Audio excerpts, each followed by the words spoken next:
我的天哪，皇家马德里！马克·吐温过去有一句话 Truth is stranger than fiction， 真实比小说更加荒诞。那么在本赛季4大皆空的皇马，由姆巴佩点火，一出荒诞离奇的戏码不仅是陆续上演，简直是爆炸了。楚阿梅尼竟然把巴尔韦德打得颅脑外伤，必须休息10到14天，这你敢信吗？现在没有办法，只完全包不住火，皇马官方只能发布公告，俱乐部决定对巴尔韦德和楚阿梅尼同时启动纪律处分程序。这2个球员之间的矛盾冲突由最初的口角最终演变成肢体斗殴，巴尔韦德还被打得进了医院。可是打巴塞罗那的国家德比近在眼前，这个节骨眼上，巴尔韦德跟楚阿梅尼已经不可能出战，双方的关系恶化到几乎无法挽回的地步。整个事件是怎么回事呢？最开始巴尔韦德曾经主动拒绝和楚阿梅尼握手之意，这个举动在更衣室就埋下了导火索，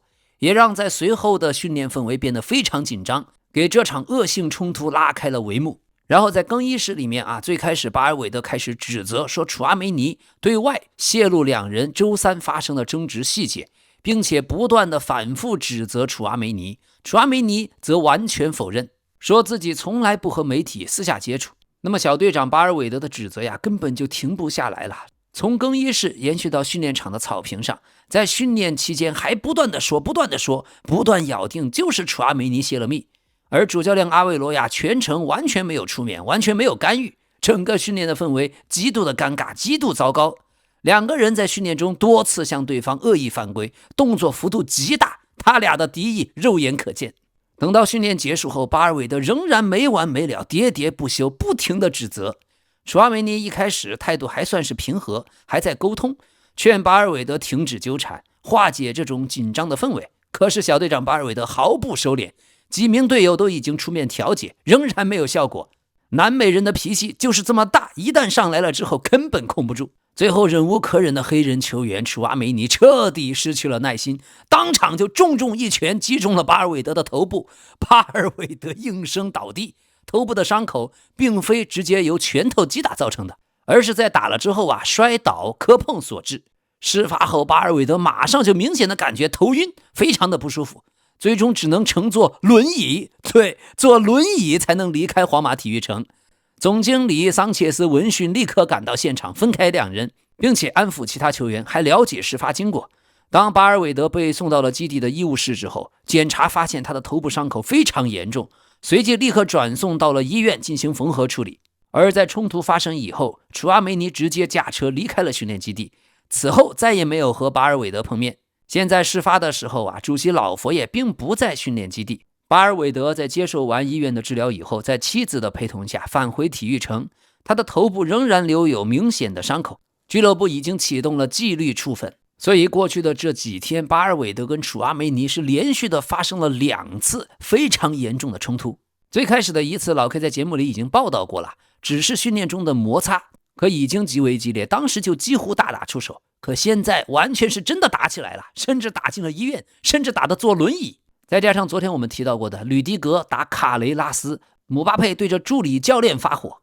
现在皇马的队内环境已经不知道恶化到什么程度。在赛季最极度敏感的时期，竟然发生这种事情，而且还层出不穷。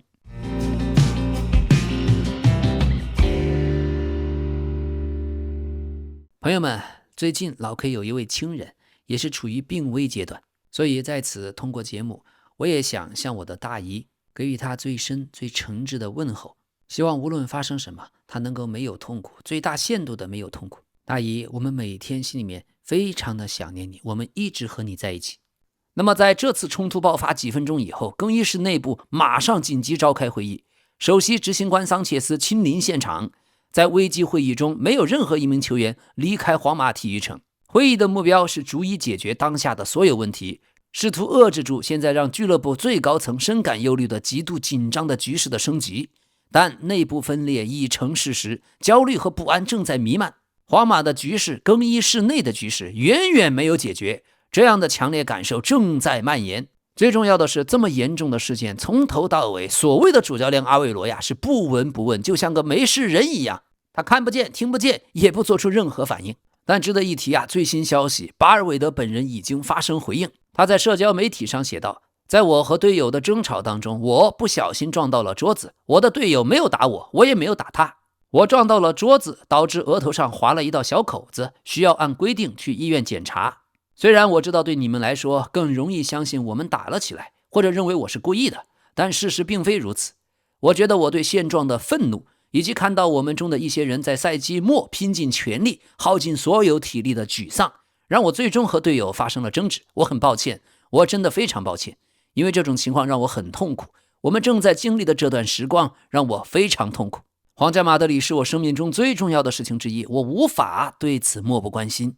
结果就是各种事情的累积，最终演变成一场毫无意义的争吵，损害了我的形象，也让他们有可能捏造事实、诽谤我，并且火上浇油，引发一场意外。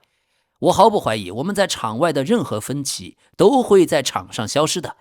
如果我必须在球场上捍卫自己的立场，我将第一个站出来。我原本打算在赛季结束前保持沉默，因为我们皇马被淘汰出欧冠。我一直把愤怒和怨恨藏在心里，我们又浪费了1年时间。当时我唯一需要面对的就是球场，所以根本没有空在社媒上发帖。我觉得我做到了，正因如此，因为医疗的原因无法参加下一场比赛，我才是最难过、最痛苦的人。我一直都全力以赴，直到最后一刻，现在却没有办法继续这样做，这让我比任何人都更加难过。我愿意配合俱乐部和队友做出任何他们认为必要的决定，谢谢。那么之后呢，楚阿梅尼也和媒体在聊天记录当中实际上披露了他自己的观点。在和媒体的聊天中，楚阿梅尼也否认自己曾经给巴尔韦德一拳。对话中，楚阿梅尼说，是发生了点事，但我现在不能多说。我和你说了，昨天没有外界说的那些事，至少没有打架。我没有打他一拳，那不是真的。我能说的也就这些，是他的头磕到了地上。那么现在楚阿梅尼和媒体之间的聊天记录都泄露了出来，说明小队长巴尔韦德指责他向媒体泄密。楚阿梅尼自己是否认，说从来没有私下和媒体人交流过。可现在哪来的聊天记录呢？你私下里不和媒体交流，他们怎么可能有你的好友？对了，还有一点，双方的关系现在恶化到什么程度呢？巴尔韦德方面呀还在否认楚阿梅尼在昨天的训练中曾经主动的伸手示好。巴尔韦德方面认为法国人楚阿梅尼是在延续前一天两个人之间的对抗，所以这就很尴尬。因为我们知道本赛季皇马虽然成绩不好，但中场甚至全队表现最好的2个球员就是巴尔韦德跟楚阿梅尼，没想到他俩倒闹了起来。现在皇马高层认为更衣室最近发生了这么多恶性事件，让大家感到尴尬，让大家困惑。这个皇马的更衣室不仅没有达到本赛季的竞技方面的要求，而且失去了应有的分寸，最终变得失控和充满毒性。要知道，皇马过去一直骄傲地称自己是白衣军团，象征着像贵族一样的骄傲。可现在这种 dignity 还在哪里呢？几年前就有球迷说过，现在的皇马黑人球员越来越多，已经失去了过去的那种欧洲贵族白衣军团固有的骄傲和传承。而现在皇马队内，巴尔韦德已经属于是不多的白人面孔，真正过去西班牙贵族传承在谁身上呢？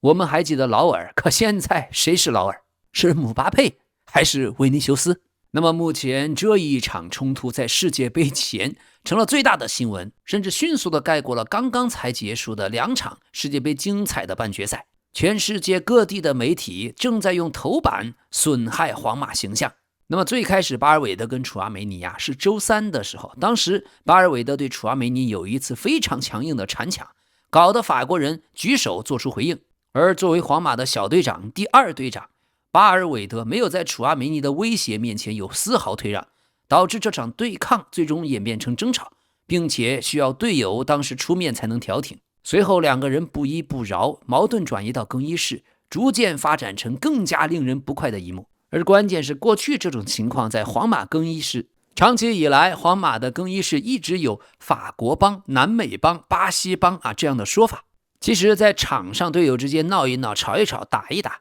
这都是有可能发生的，但关键是双方冷静下来之后，一般会选择握手言和，甚至打打闹闹之后的关系还可能更好，不打不相识嘛，男人嘛。但现在竟然一天一天演变成这样，就让人不得不遐想，法国帮楚阿梅尼、南美帮巴尔韦德是不是真的代表了不同势力的决裂？皇马连续第2个赛季4大皆空， 2年内来了3个教练，现在阿韦罗亚也要走，再加上多名球员的未来不明确，所以更衣室气氛让人窒息，才引发了多起事件。现在部分的皇马球员已经要求取消明天的训练，可是国家德比只有2天就要来了，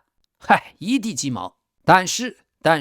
咱们记住，任何事情否极泰来，说不定把所有隐藏的地雷都引爆，下个赛季如果真的穆里尼奥来了，搞不好还能够绝地反弹。因为最关键的一点就是巴尔韦德这次说的泄密者泄密者这3个字，就像巴尔韦德在社媒中说的，在一个正常的更衣室里，这种事可能发生，但我们会在内部解决，不会传到外面。很明显，现在这里面有人在背后传消息，传得太快了。比如本周2的下午，有一位以身边人士的身份出现的匿名消息，代表了队内薪水最高的球员姆巴佩向法新社发送了声明，说外界误读了姆巴佩和自己的女友度假的事儿，并为姆巴佩对皇马俱乐部的投入进行辩护。而同一天晚上，卡雷拉斯也在社媒发布声明，确认吕迪格几周前确实曾经在更衣室里面打过他，吕迪格随后道歉。所以由于2个赛季都即将颗粒无收，自2024年皇马拿到欧冠夺冠以来，这个团队的关系正在不断恶化。多名接近皇马更衣室的消息人士都表示，皇马队内已经有许多球员他们数月不说话，还有一个小团体曾经和阿隆索的关系降到冰点，另一个小团体如今也和阿韦罗亚出现同样的情况，关系降到冰点。现在皇马已经认为目前的局面只能靠新的教练到来才能完成纠正。老佛爷已经发现这支球队在足球层面、在领导力层面、在成熟度层面都存在缺失，俱乐部的多个层级都带着担忧和不满。看到部分年轻球员甚至某些刚来的新援懒散的态度，他们担心球员的职业投入度在下降，担心在场上没有成绩支撑的那种自我膨胀，也担心部分球员在遭遇了糟糕结果后表现出的轻慢态度。许多人都在怀念那些近年离队的核心球员当时所带来的高标准、竞争意识和责任感，比如过去的纳乔、克罗斯、莫德里奇，之前当然还有 C 罗。现在这个皇马的新更衣室缺少重量级人物，又遇到了2个存在弱点的教练团队，被不同的球员所排挤。曾经有许多球员从一开始就对阿隆索的团队助手的经验不足心存疑虑，而在本赛季的第1场国家德比后，老佛爷选择支持维尼修斯，这削弱了阿隆索的权威。至于后来的阿韦罗亚的团队，他们在顶级赛场的履历则更少，这又让另一些球员不满，像卡瓦哈尔、劳尔阿森西奥、卡雷拉斯、塞巴略斯等人都和阿韦罗亚的教练团队出现了紧张关系。但更重要的是，皇马俱乐部担心目前更衣室里存在几名内鬼，有意把一些冲突的消息让外界知晓。在现在皇马如此大家一起共处困难的情况下，皇马认为这就是对更衣室信任的背叛。像目前楚阿梅尼和巴尔韦德事件的扩散，消息人士就表示，他们就是想对皇马造成伤害。像围绕姆巴佩在休息日期间和女友前往意大利南部度假的批评，这就存在有害的意图。这些休息日本来是姆巴佩伤病恢复过程的一部分，但他却因为在皇马对阵西班牙人比赛开场前几分钟才抵达马德里，遭到了皇马球迷猛烈批评，也引发了部分更衣室队友的不满。而更重要的是，皇马内部认为这种围绕姆巴佩形成的局面是一次最终想把所有的批评集中在对老佛爷主席身上的操作，因为是老佛爷多年追求姆巴佩加盟。但是另一方面呢，大家也认为姆巴佩也有责任，因为这名法国球员还没有完全理解成为皇马的基石意味着什么。所以换帅肯定要换帅，关键是换哪种主教练。普通的换帅已经不可能再解决如此混乱的局面。阿斯报的主编隆塞罗就发文猛烈批评，说皇马的内讧风波已经正在夺走球迷的挚爱和热情，皇马已经成为搏击俱乐部。他写道，皇马可悲的形象，他们夺走了我一生的挚爱，正在夺走我的热情，就像数百万皇马球迷一样，我们那些所谓的球星表现得如同非法的占据者，毫不在乎这家伟大俱乐部124年历史中赢得的神圣声誉。他们是被宠坏的孩子，一天到晚打架，仿佛这里是问题学校的课间操场。经历了一个灾难性的赛季以后，一场大逃亡即将到来，此时却出现有目的性的泄密，只为了保住某些人的后路。主教练早已失去权威，无论是队中的攻击姆巴佩还是母鸡，都已经完全失控这里隆塞罗说的母鸡呢，指的是那些皇马引以为傲的青训球员们。他继续写道，皇马如今成为头条新闻，不再是因为伟大的胜利，也不是因为那些自以为是拿着天价薪水本该立即停职的所谓天才们的世界波。要么今天搏击俱乐部的成员出来向球迷道歉，要么就不要让他们参加国家德比了。还有姆巴佩，你在笑什么？哈哈哈！哎，隆塞罗和大部分的皇马球迷现在真的是把所有的矛头都指向了母总姆巴佩，这倒让老 K 心生了某种同情。好吧，那么就开始全面的清算。上周主教练阿韦罗亚已经开了会，说皇马球队之所以成绩如此糟糕，责任在于球员们的跑动不够，言下之意就是暗指法国中锋姆巴佩不肯跑。阿韦罗亚已经意识到自己很可能成为下一个批评的目标，所以才召开了这次危机会议。不过姆巴佩本赛季已经打进了43球，阿韦罗亚仍然正在想办法，想让他赶上本周日对阵巴萨的国家德比。但是姆巴佩呢，却有腘绳肌的伤势，出战国家德比的可能性已经极低了。还有，早在本赛季阿隆索执教的时期，更衣室已经暗中对立，分成了两派，一派支持阿隆索，一派反对。支持阿隆索的包括法国帮，还有库尔图瓦以及多名下窗来的新援。反对派们呢，则是认为阿隆索过度的依赖了视频分析，这其中包括维尼修斯。维尼修斯在10月26日的第一次国家德比2-1取胜的时候被换下，表达了强烈不满。反对派还包括了贝林厄姆，他对自己和居莱尔的竞争也感到不满。反对派里还有巴尔韦德，因为他不愿意继续踢右后卫。反对派里还有左后卫弗兰加西亚，他是皇马青训出身，他不能理解为什么卡雷拉斯一来就成了主力。即便如此，由于阿隆索执教期间皇马的联赛表现还可以，在11月中旬联赛中一度领先巴萨5分。可是1月份皇马管理层和阿隆索分手，任命了阿韦罗亚，这一个决定又让更衣室的两派更加站队。由于阿韦罗亚此前执教了青训梯队，所以皇马青训出身的许多是支持他，而过去支持阿隆索的大多也就反对他。但是阿韦罗亚接手之后成绩进一步下滑，国王杯被一支西乙的球队淘汰，联赛和巴萨的差距越拉越大，更衣室的裂痕也根本没有修复。所以现在对皇马的报道法国的媒体是一种说法，感觉好像都是法国帮在爆料，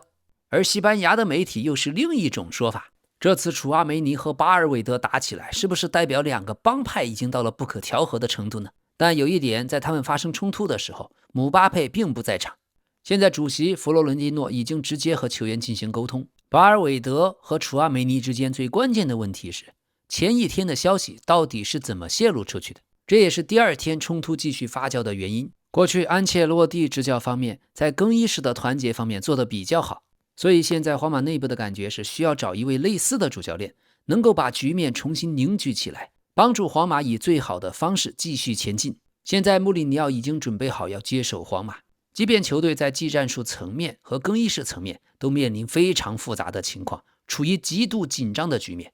即便球员之间发生了这些冲突，穆里尼奥仍然愿意接手皇马，但最重要的这件事仍然要取决于老佛爷的态度。说穿了，老佛爷已经是最后一搏。如果穆里尼奥来了之后事情仍然没有变化，那么老佛爷的主席的位子就坐不稳了。尽管过去他主政期间皇马拿到了那么多荣誉，那么多的金球奖和欧冠冠军，但在他治理下皇马最后的这个阶段竟然乱到如此局面。我们可以肯定的是，老佛爷最后肯定不想留下这样的大笑话。那么所以这一次综艺节目皇马真是把流量搞得火热，中场双雄互殴，一场由泄密疑云引发的更衣室大乱斗，剧情如此反转不断，荒诞好笑，从训练场闹到医院，这样的全武行充满了烟火气，西班牙式的喜剧，但确实伤害了小队长巴尔韦德的形象，尤其是他那停不下来的嘴炮攻击，丝毫没有停过，一直对着楚阿梅尼喋喋不休，纠缠不放，就像个粘人的小怨妇，翻来覆去就一句话，就是你泄的密，就是你泄的密，真的太离谱了。在国家德比即将上演的时候，这样的剧情把气氛烘托成了另一种高潮。关键同时现在网上还有一个关于姆巴佩离开吧这样的一个请愿书，现在签名人数已经超过了3000万，要知道，西班牙的人口总共才5000万。那么很明显，皇马队内确实有人把问题归咎于姆巴佩，想让他当替罪羊。现在我们知道，他受伤期间和女友离队是获得了批准离开的，只是去度假几天。在离队期间，姆巴佩也一直在坚持康复训练。那么关键的问题，姆巴佩确实是世界上最好的球员，技战力第一，皇马又是世界上最大的俱乐部。如果姆巴佩真要走，不敢想象还有哪家俱乐部能够负担得起这样高的转会费，这样高的工资。而且2个赛季，姆巴佩已经打进了85个球，这样的球员皇马居然要放他走。客观说，我们也不能完全怪罪于姆巴佩，只是在同时拥有他和维尼修斯的情况下，下赛季穆里尼奥来了，或者是其他的主教练来了之后，怎么安排他们的战术？特别有意思的是，现在又爆出来一个数据，说本赛季各项赛事，皇马在缺少姆巴佩的情况下，场均拿到的积分实际上高于他出战的时候。姆巴佩在场，皇马场均积分 2.1， 可他缺阵则达到了 2.18。 有趣的是，皇马总体的进球效率也是同样趋势。姆巴佩缺席的时候，皇马场均进球数 2.45， 可姆巴佩出场的时候则仅有 2.05 个。这说明他在场上的角色确实经常和维尼修斯重叠。还有过去贝林厄姆能够贡献30多个进球和助攻，但有了姆巴佩在场上，他也不得不腾出空间，减少自己的盘带，减少自己突入禁区的次数。因此姆巴佩在皇马的阵容中扮演的角色并非是围绕他打造的，而是被硬塞进去，效果完全不行。一句话，无论在训练场上的争执还是战术上的难题，姆巴佩跟皇马显然存在不协调。下赛季的主教练必须先解决姆巴佩这个问题，才能着手带领皇马重回正轨。另外还有种阴谋论，说姆总在大巴黎的时候，当时巴黎俱乐部也是各种帮派，各种不和。还记得吧？内马尔、梅西都被逼走了，走了之后也是浑身的不痛快。现在姆总来了皇马，怎么又是这样？一次是巧合，2次也是巧合吗？这是把某种不团结的瘟疫从大巴黎带到了皇马吗？甚至连剧本都很雷同。姆巴佩个人哐哐能进球，但球队的战绩却很拉垮。好在大巴黎在法甲没有敌人，要不然那几年的联赛冠军也许也得丢。有意思的是，在皇马队内如此紧张还有斗殴的情况下，姆巴佩离开训练基地的时候却笑得合不拢嘴。为什么队友打架他却笑得这么开心？原因就不得而知了。所以也就难怪隆塞罗在文章里要问姆巴佩你在笑什么，甚至笑得如此灿烂，还把车玻璃给摇下来。这是故意给记者拍的吗？到底是什么原因，什么意图呢？好的，另一方面又有坏消息传来，边后卫门迪必须在周一在法国接受手术，预计伤缺5个月，这是要治疗他的右腿股直肌的肌腱伤势。所以如果没有意外，他必须要等到今年10月才能重新上场参加比赛了。门迪和皇马的合同将持续到28年6月30日，可是近年来由于身体问题，他的出场表现大打折扣。门迪已经30岁了，这是又给皇马的伤兵团后防线添了浓重的一笔。好，法国队报今天表示，皇马的队中现在只有4名球员支持阿韦罗亚，分别是维尼修斯、贝林厄姆、巴尔维德、弗兰加西亚。那么这个消息出于法国队报，难道又是法国帮爆的料？真的有意思，真的是宫斗之王啊！好，今天的欧联半决赛次回合，阿斯顿维拉4比0狂胜诺丁汉森林，2回合总比分4比1晋级决赛。弗赖堡主场3比1战胜了布拉加，总比分4比3晋级决赛。欧协联水晶宫2比1战胜顿涅茨克矿工，总比分5比2进军决赛。而巴列卡诺客场0比1战胜了斯特拉斯堡，总比分2比0进军决赛。另外在沙特，总裁 C 罗参加的一场重要比赛，能够决定冠军归属的一场比赛，利雅得胜利4比2客场战胜了利雅得青年，现在已经以5分的优势领跑。C 罗的葡萄牙小弟菲利克斯在第3分钟、第10分钟首开纪录，并且梅开2度，而 C 罗总裁本人第75分钟进了一个球，这是由马内助攻的。最后补时阶段98分钟，菲利克斯点球破门，上演帽子戏法。现在 C 罗在沙特联赛已经斩获了个人的第100个球，其中头球进了11个，右脚进了70个，左脚进了18个，用背部还进了1个。他本赛季在沙特联赛已经攻破了17个队的大门，成为了沙特联赛中伊万托尼之后的第2人。而 C 罗在皇马是100场进了105球，在沙特是105场进了100球。主要是年龄不同啊，总裁已经41岁了，还有本赛季投奔他的菲利克斯，本赛季已经打进了20粒进球，12次助攻，成为了历史上第3位在个人首个沙特职业联赛赛季就直接参与30加进球的球员。总裁 C 罗23年来到沙特，这几年他已经完全适应了当地的生活，在利雅得还拥有了自己最喜爱的餐厅，名字叫拉瓦什餐厅。这是一家3层楼的亚美尼亚风味的餐厅。他在这里最爱的菜品是霍伯布，这道菜的主要食材是鸡肉，搭配着石榴籽和焦糖洋葱。此外，他还喜欢许多亚美尼亚风味的小菜和沙拉。C 罗和梅西为了流量，许多媒体喜欢挑动球迷闹对立，但今天亨利说得好，将 C 罗和梅西分个高下，那样做就大错特错了，完全可以同时欣赏这2位巨星。他们2人都稳居足球世界的金字塔尖，他们简直就是来自外星的生物。他们俩互相激励，促使对方变得更加优秀。这就像网球的纳达尔跟费德勒，这就像赛车场的普罗斯特和塞纳，还有过去体育史上其他那些传奇般的宿敌对决。C 罗和梅西简直就是独一档的存在。那么老板梅西呢，最近在阿迪达斯新发布的为世界杯拍摄的全新广告中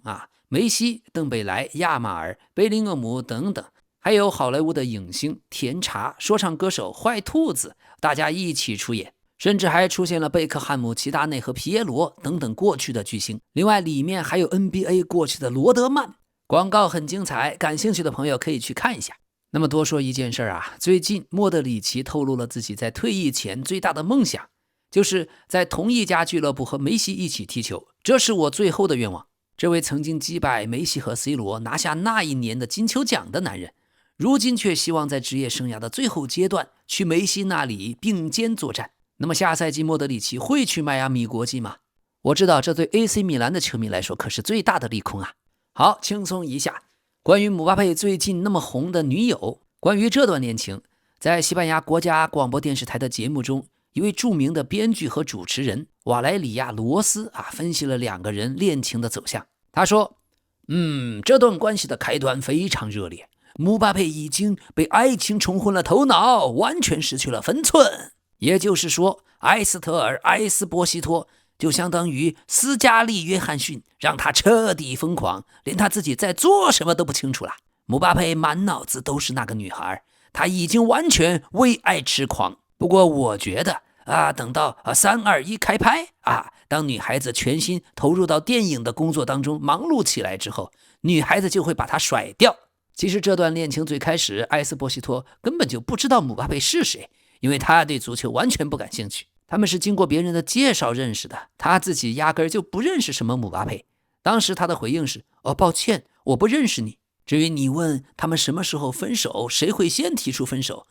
我断言他俩人的关系撑不到9月份。我再给个具体的日期，那么8月15日他们就会分手，而且是女孩子甩掉姆巴佩，这会让他心碎不已。